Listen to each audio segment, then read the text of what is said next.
What's up, everyone? We're all 49ers broadcasting live on 3 platforms today because so many people want to watch us. I'm Grant Cohn.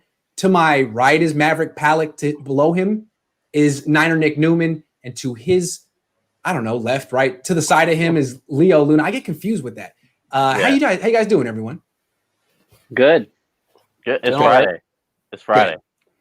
We got 8 questions to get through, 8 topics. A lot of people watching, 39. It could be 40 at any minute. We don't know. First topic that I want to get to, Jimmy Garoppolo is going to be starting at quarterback this week. I don't want to just focus on this game in particular. Now that Jimmy's back and there's no quarterback controversy, it's his job moving forward. What's at stake for him the rest of the season? Whoever wants to start is welcome to. Let me start with Leo. Yeah, I'll go. It's going to be a contract extension. Obviously, we all know by now that the salary cap is going way down in 2021.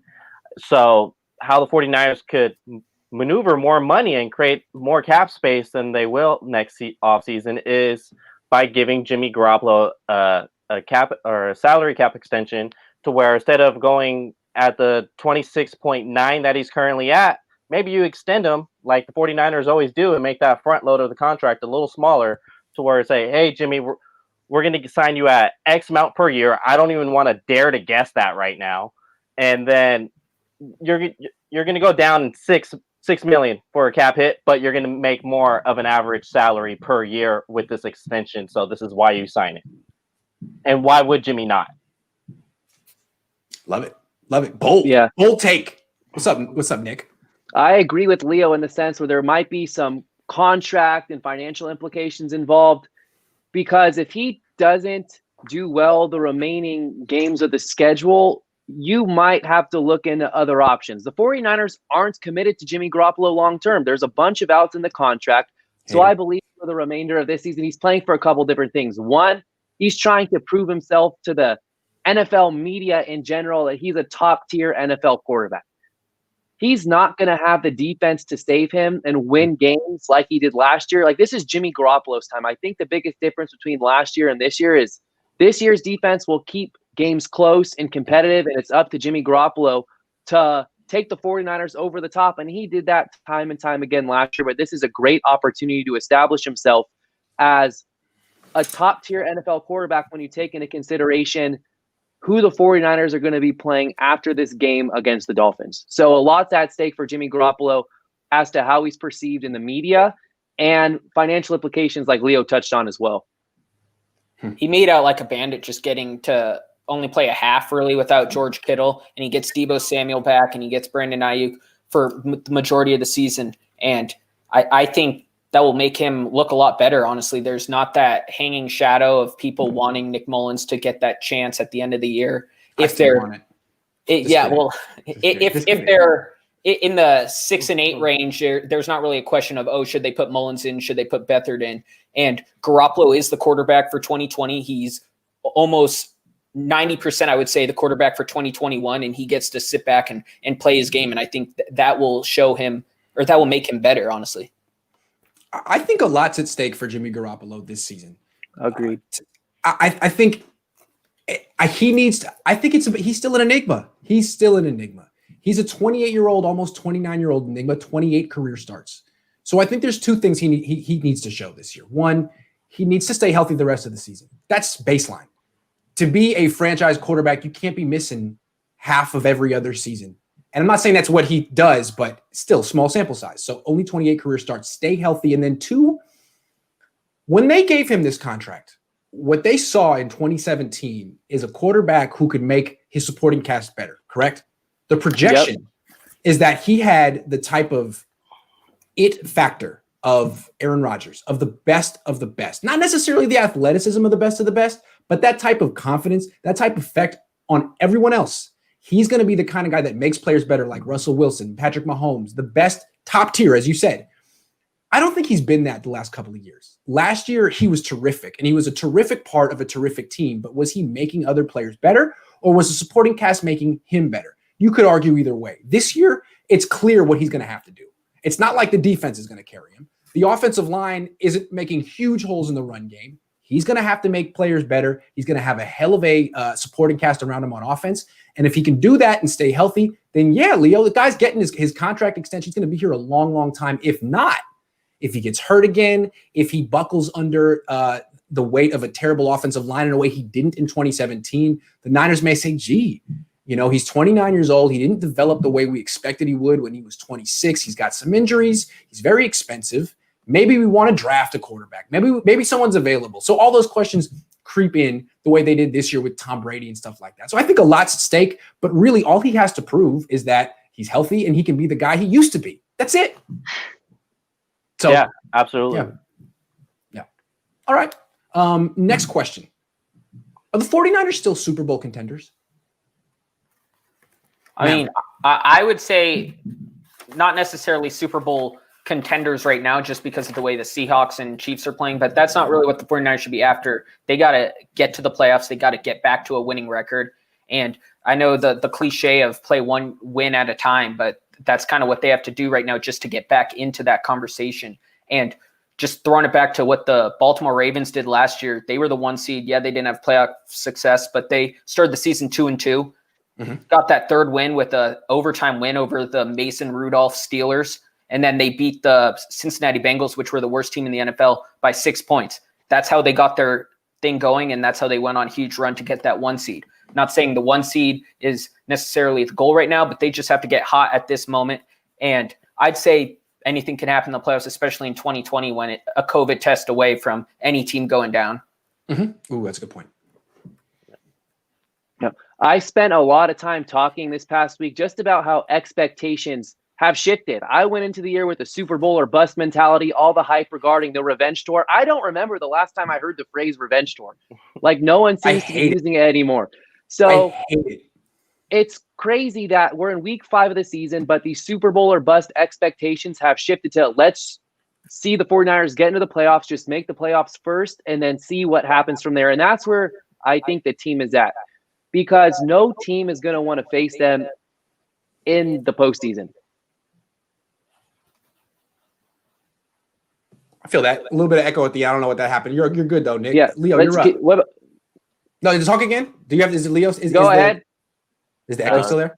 Sounds good. Okay, you're good. Leo, is Leo still there or did he freeze out and time out? I can't tell sometimes. Stop. Sorry. Don't go there. My bad. Don't treat me like Dante, man.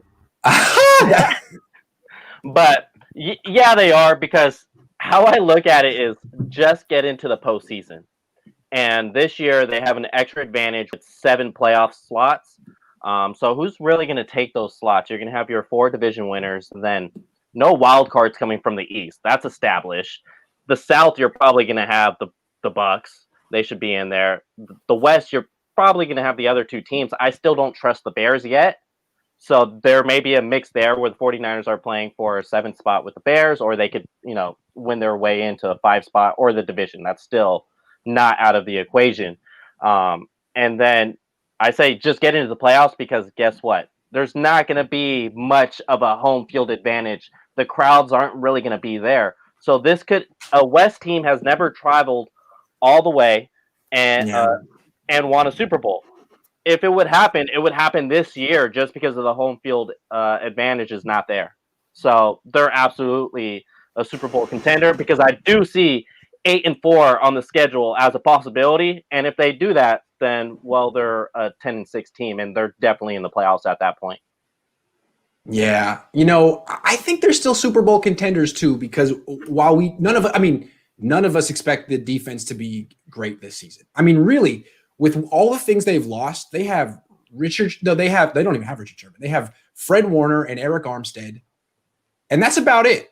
Right. I mean, Quan Alexander's good. Drake Greenlaw's promising. Javon Kinlaw flashes, but they got like 2 guys and they got a good coordinator. So really, if they're like top half of the league ranking, then like you'd figure, good job, Robert. That's a team that's a defense that could go either way.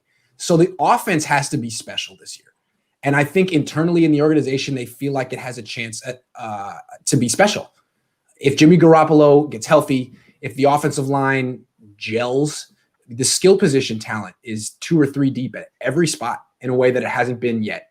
So I think that they feel they could go on a run scoring 30 points a game It's possible that the point about home field advantage not being the same is true. I think what'll hurt the Niners if they have to run the gauntlet as a wild card team in the playoffs is all the travel.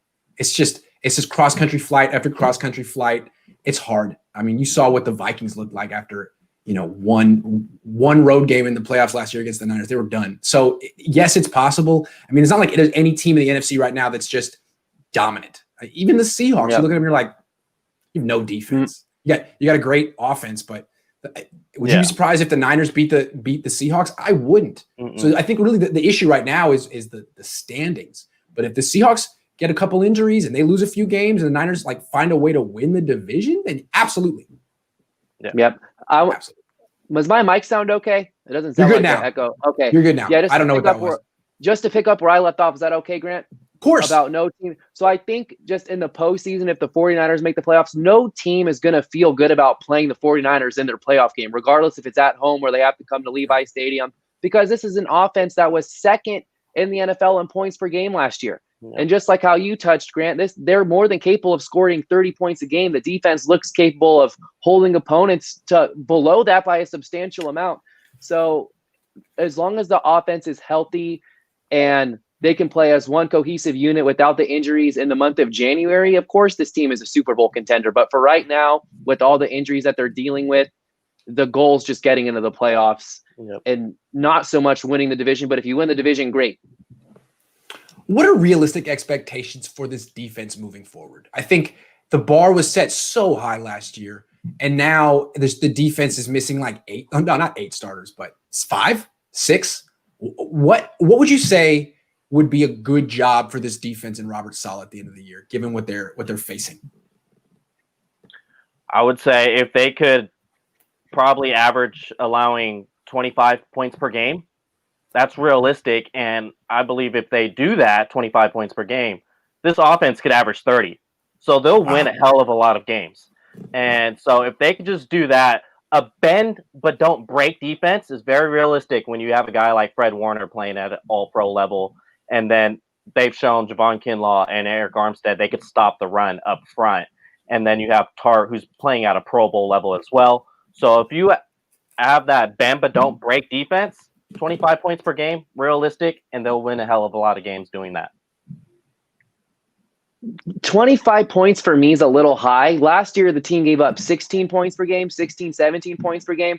And right now they're giving up 17 around there. I know that's what it was going into the Giants Eagles game. Jets, Well, of course. But I still think that with the run first mentality of the offense and controlling the time of possession, 25 points per game is way too much to be giving up.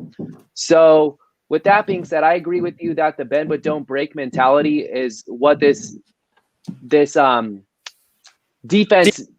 needs. Yeah, exactly what the defense needs to have.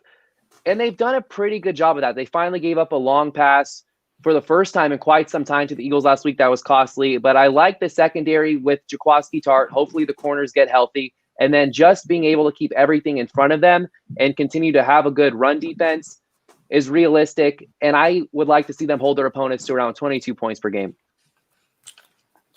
So talking about the red zone defense, just I'll run through the touchdowns here. So they gave up 2 rushing touchdowns to Arizona and then the passing touchdown, but that was they had a short field from the block punt. Then the Jets, they gave up a garbage time touchdown. Braxton Berrios beat, I think it was Akella Witherspoon.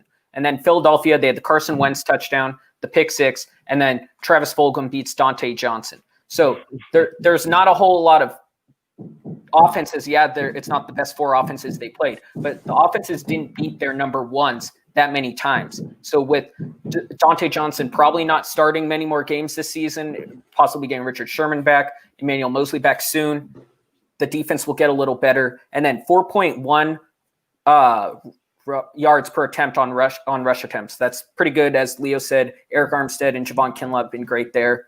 And then pass attempts 5.9 per attempt. That's pretty good for how beat up the secondary's been.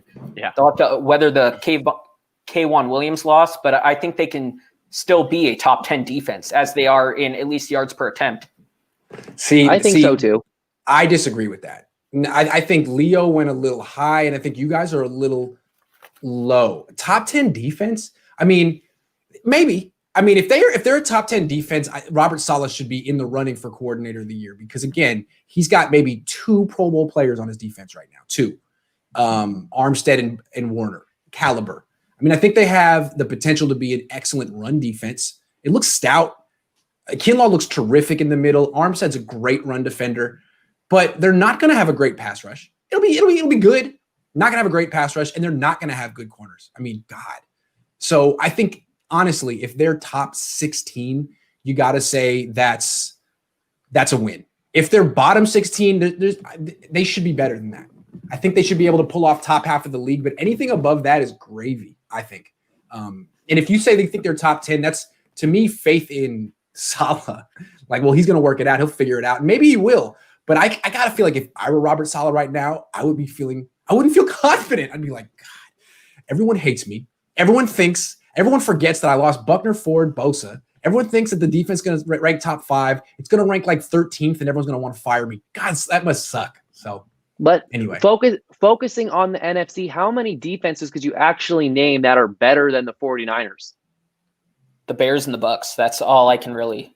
The Bears. Well, in terms of personnel, I mean, I don't know. It's a good question. The Niners are just so depleted right now. Yeah. What are realistic expectations for the offense the rest of the season? I'd say with Jimmy healthy, George Kittle back, Debo, Brandon Ayuk, I think there will be some improvements.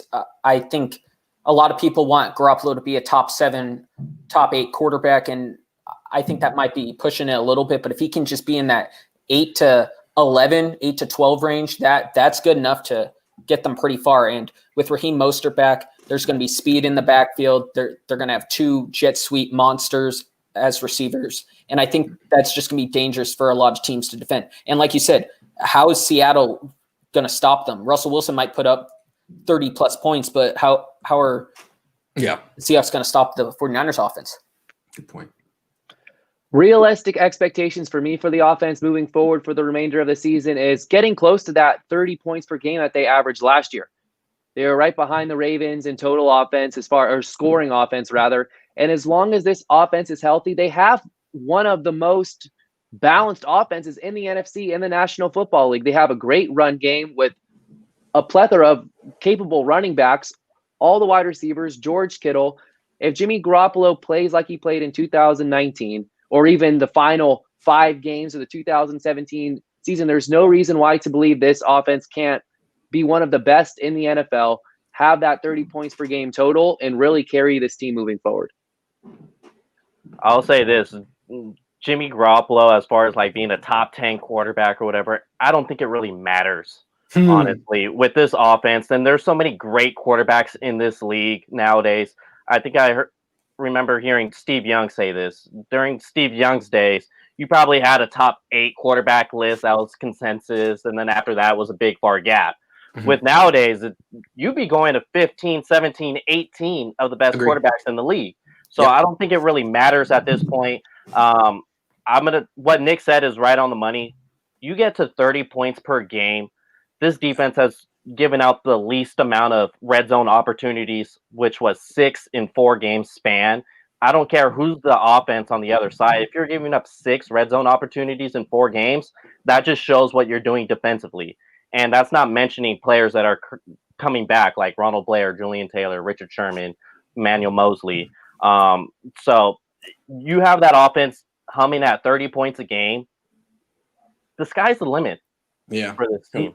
It really is. I mean, a lot of it depends on health and injuries. Yeah. But theoretically, if the Niners can get a fully healthy offense in couple months maybe, with Jordan Reed and Kittle, Juszczyk and Mostert and McKinnon and Ayuk and Debo fully healthy and Bourne, jeez. I mean, you have to say that's as talented as any offense in the league. Yeah. And then what you look at is is there an echo? No.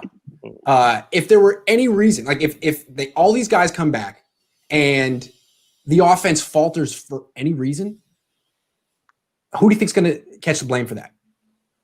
Kyle? No. Jimmy. So what's interesting is very high expectations, high ceiling, and if all these people come back and are healthy, they're going to have to produce. And if they don't, quarterback's going to get blamed because that's the way the NFL always is. So it's kind of interesting. They've raised the stakes for themselves and for Jimmy.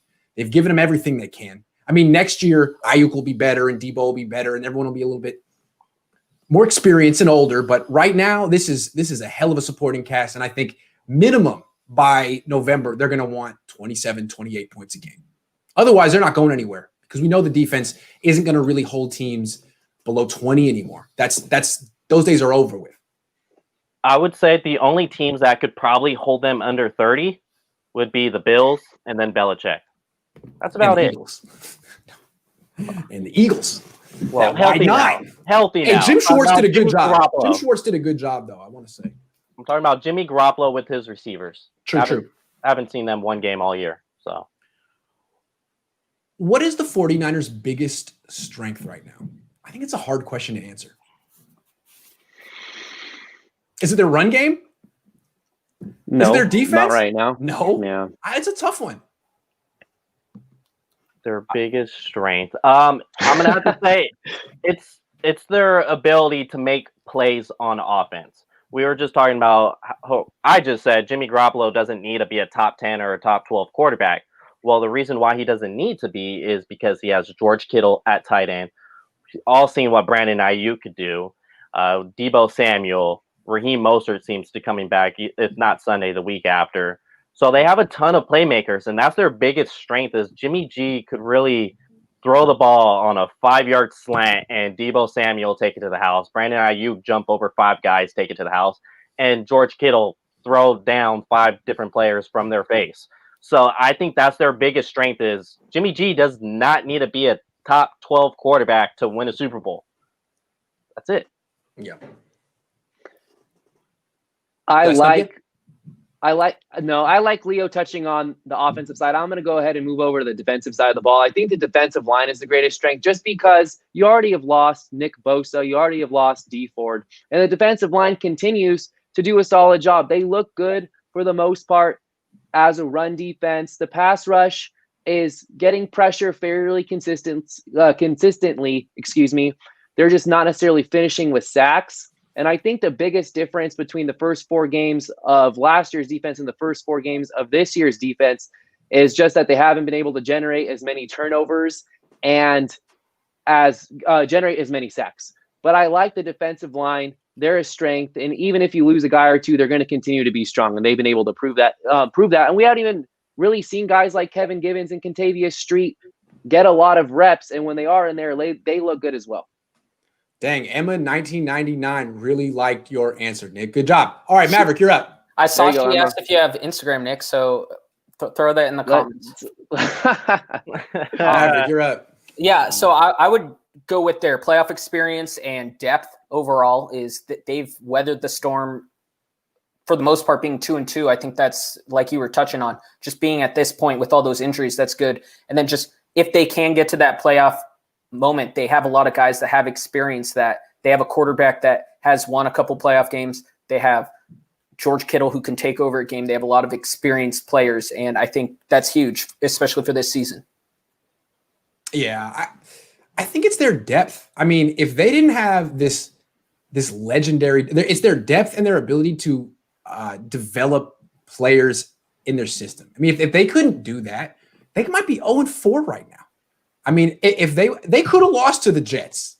They won that game against the Jets because a lot of backups stepped up and played well. And it's just the Jets, but still. And then they went in the next week and beat a professional team with a JV squad. That's still impressive, even though it's just the Giants. I think the Niners have had such bad luck that it's kind of like a miracle that they're not 0-4 right now. Other teams, the Raiders, the Cardinals, if they're losing 3 guys a game and it's their best player, Nick Bosa, you don't recover from that. So I still think the Niners are impressive how they've hung tough. Now, they just did lose their backup quarterback. He's done.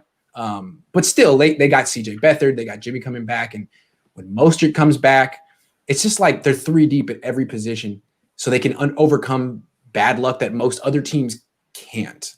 Is that a cop-out answer, the depth? You thought I was going to go with like a position group, right? In your face. In your face. Okay. What is the Niners' biggest weakness right now?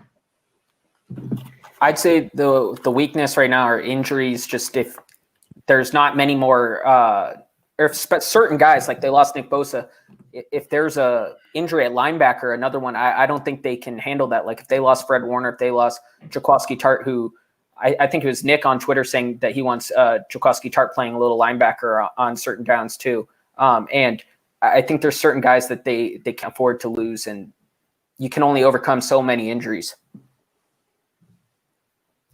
Injuries aside from playing wise, the offensive line is the one unit that can really hold this team back, and they can prevent the offense from reaching their maximum potential. And that's a scary thought. Just seeing what we saw, the inconsistent play of Trent Williams, where he had so many pre-snap penalties and time again was putting the 49ers in not ideal situations, turning 1st and 10 into 1st and 20.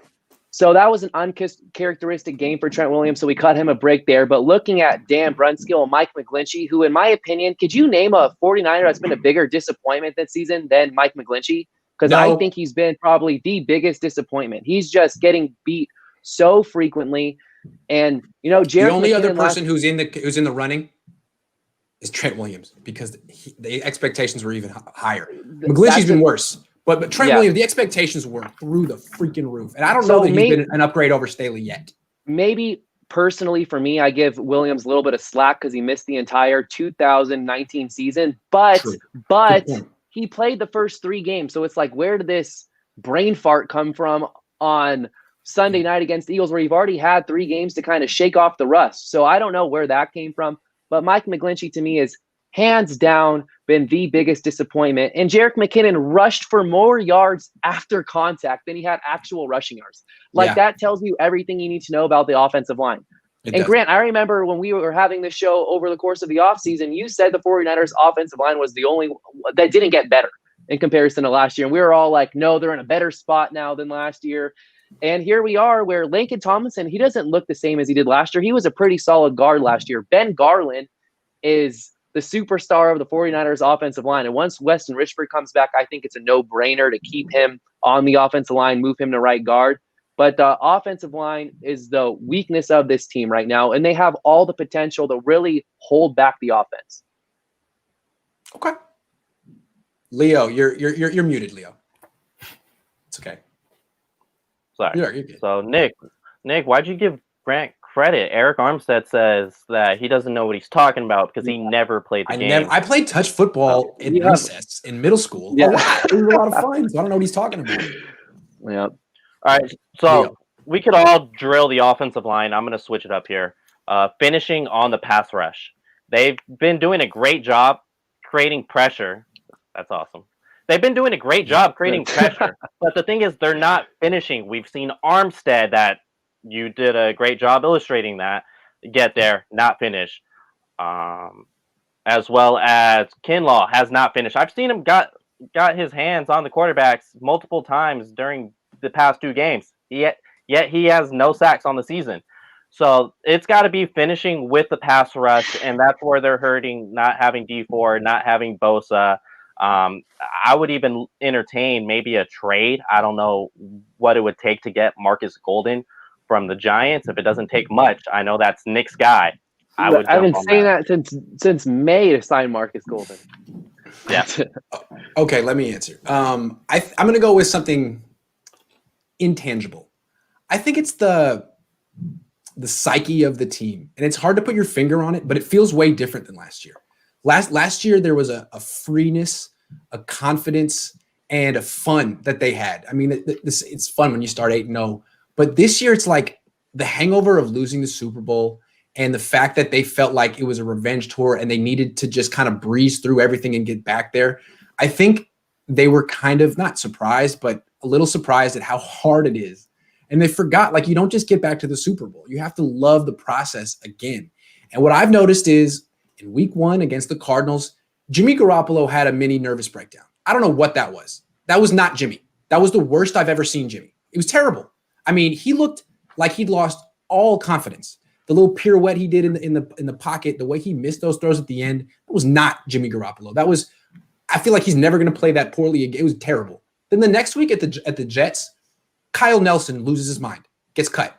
I mean, what the hell was that? And like at the time, you're not like connecting the two. I mean, they have nothing in common.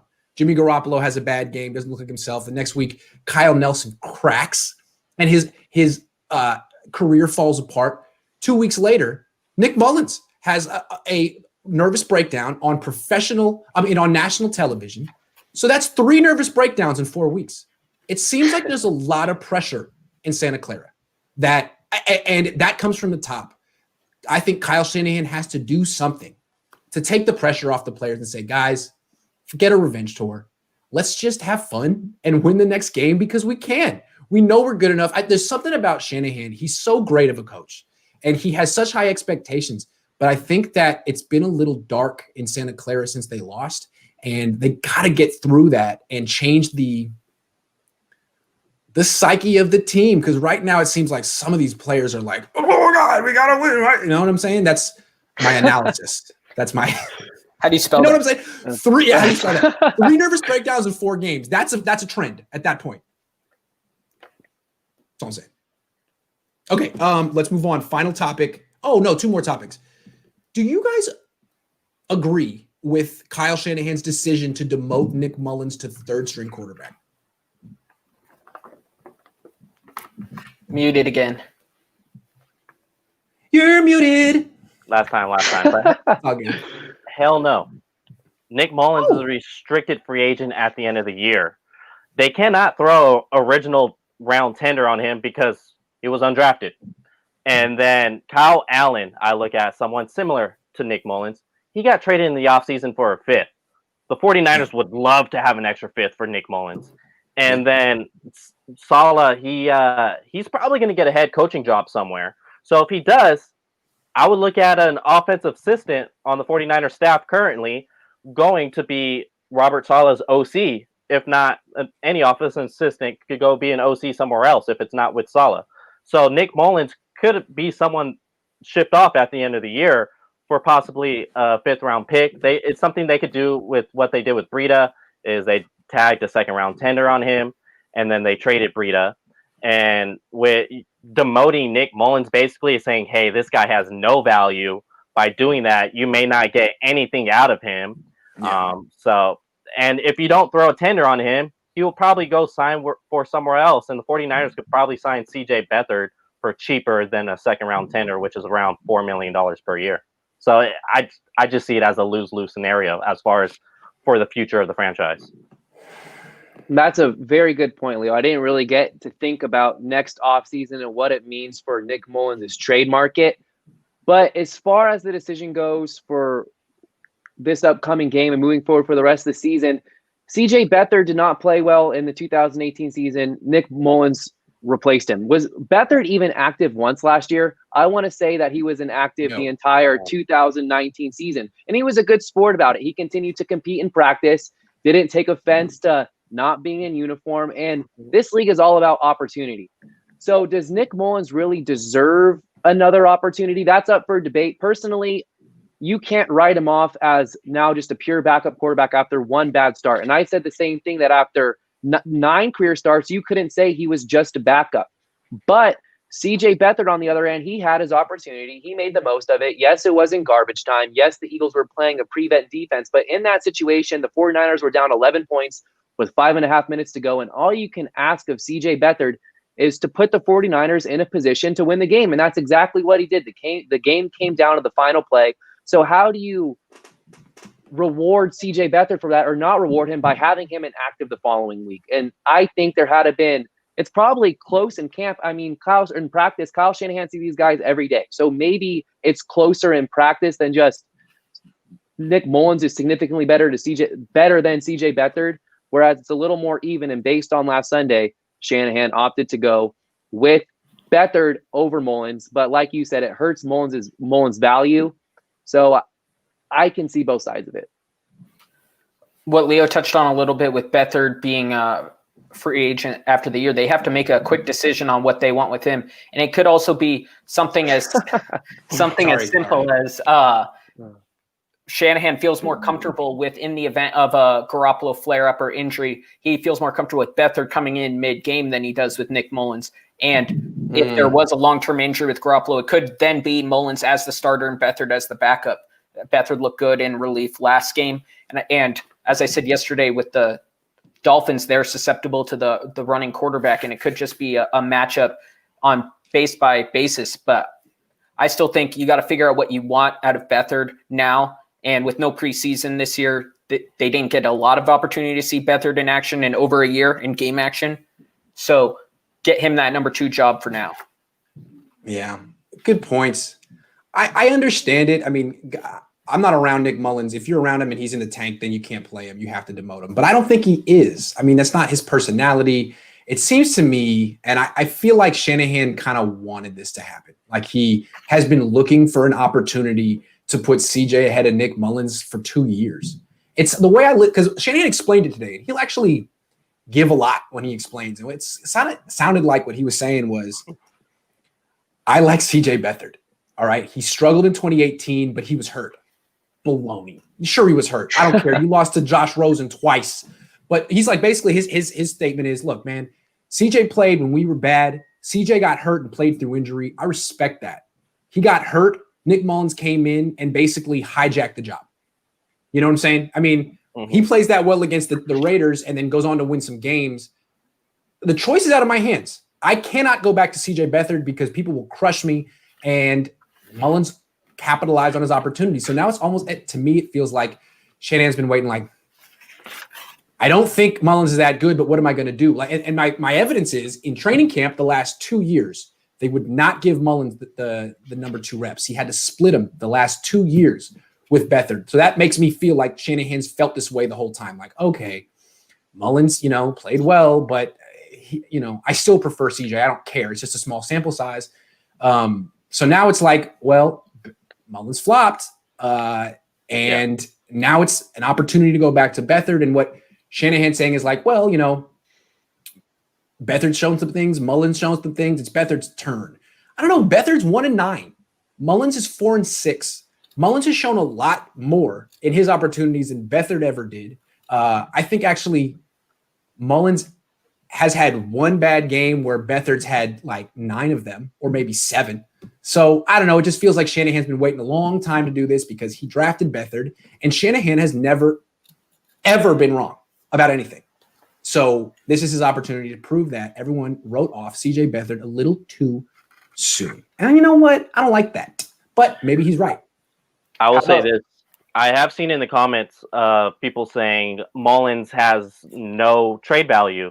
Well, I'll say that's not true because Kyle Allen completely fell off, just like Mullins did last season, to where the Panthers went in and started Will Grier, who was by far worse, and they rode him out for like the last 4 games of the season. And there was an opportunity where a familiar coach came up. Someone at the zoo? Or oh, it's me. I'm sorry. My bad. It's a very loud fly. A very loud fly. Got it. Okay. So the Panthers had an opportunity to flip Kyle Allen to a familiar coach and got a 5th round out of it. There's going to be offensive personnel that's on this staff right now that's not going to be with the 49ers next year because, 1, they cannot protect them anymore, and 2, Robert Saleh is probably taking a coaching job. So Nick Mullins does have trade value in the offseason.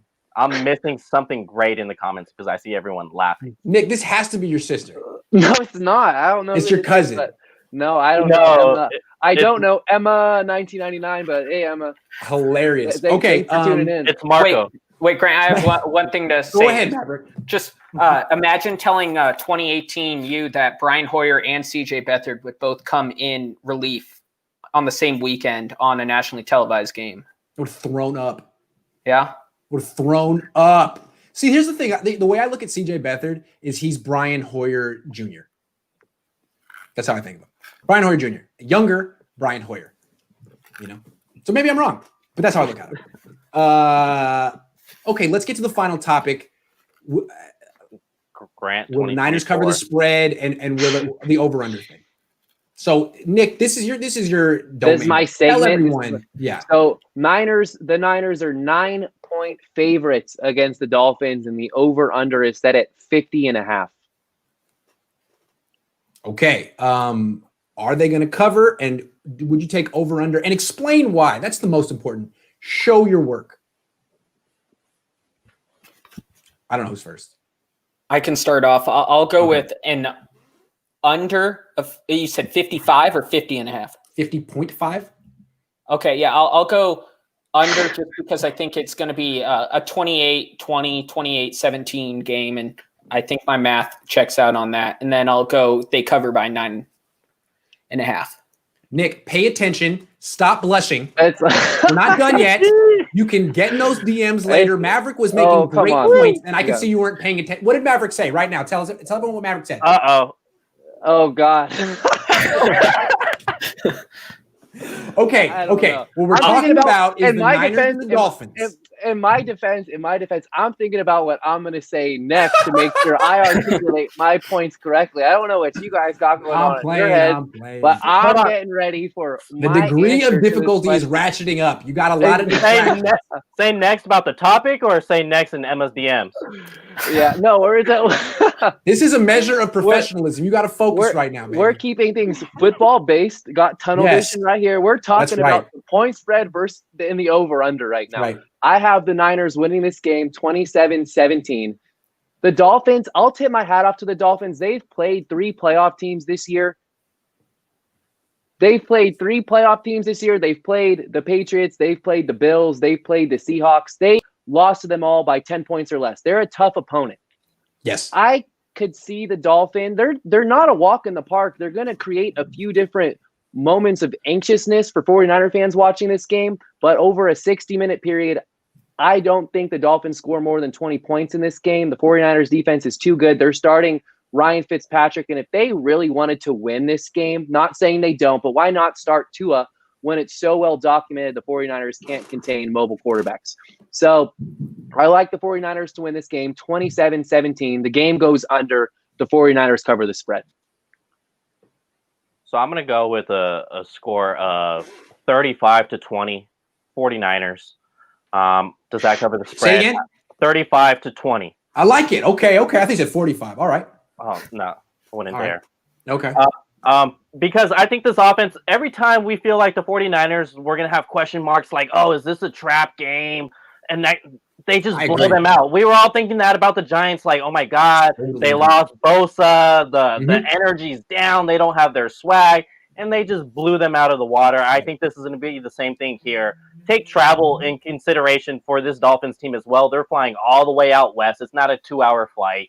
So I think the Niners are just going to blow them out. Dolphins are a good team. Nothing on them. But the 49ers are just better coached as well as they have better personnel. You bring up a great point. I was thinking of this too. The 2 times the Niners have lost this season, no one expected them to lose. No one. They go into the game and everyone's like, well, they're at home. They're gonna destroy this team. I thought they were gonna destroy the Eagles, and a lot of people thought they would beat up on the Cardinals too. So they fell below expectations. Maybe they thought they were gonna destroy those teams. And then when it's like, I don't know, they got some issues against the Jets, and like, let me show you what we're gonna do against the Jets. So here's what I think they're gonna destroy the Dolphins. I think it's gonna be right around 50, like 27-13. So they're gonna cover the spread, I think. And here's what I think. It's partially the psyche, but I think what happened last week. No one's mentioned this, and it just dawned on me. Remember, the Niners spent an extra week on the East Coast, and it's something they've been doing the last 2 years. And you do it because your body clock, you want to be on East Coast time. It's hard going back to the East Coast. Think about it, though. You spend that week on the East Coast. Now you're fully on East Coast time. You come back, you're jet lagged as hell, and it lasts all week. That you know that. I mean, jet lag isn't when you go to the East Coast; it's when you come back. And if you think about it, they were flat as hell on Sunday night. And remember the game that they played after staying on the East Coast last year? Do you remember? Yeah, they lost to the Falcons. No. Oh, did they do it twice last year? Yeah, they did it twice last year. And they turned the ball over 5 times. So I think what we're seeing is it's good for the second staying on the East Coast is good for the second road playoff game, but it really makes that first home game back tough. So what I think we saw last week is a tired team, a jet-lagged 49ers team. They're not going to be jet-lagged this time. The Dolphins will be jet-lagged. The Niners are going to smoke this team by a cool 14 points. I'm with Leo on that. So what's your final score prediction? 27-13. Just below the over-under and, enough to call it a blowout. I feel like you got to give this offense 30 points. Maybe. It's just Jimmy Garoppolo's first game back, and I can't get out of my head how he looked against the Cardinals. I know he played better against the Jets, but those are the Jets. And I think the Dolphins are more in the mediocre category than the god-awful category. So I mean, I expect Jimmy to play smart and not turn the ball over and win, but I don't know that he's going to go out and just light it up. That being said, I think the offense is going to get to 27 points, and that's pretty good. But you could be right. I mean, they put up 36 against the Jets. If they want to prove a point, they could do it. Mm-hmm. Yep. All right, guys. Well, we still have 400 people watching. I have no idea where everyone came from, but thank you so much. We're out of topics, and it's 4:30 on a Friday. So as much as you guys want to look at our handsome faces the rest of the afternoon, go have a nice time. We're going to get out. I want to thank again Nick Mullins for joining our show. He had a lot of good points, and stay up there. And Nick, pay attention next time. All right, this is serious. This is serious stuff. Leo, tough. great job today. Really impressed with your professionalism, Leo. Good job. Attaboy, Leo.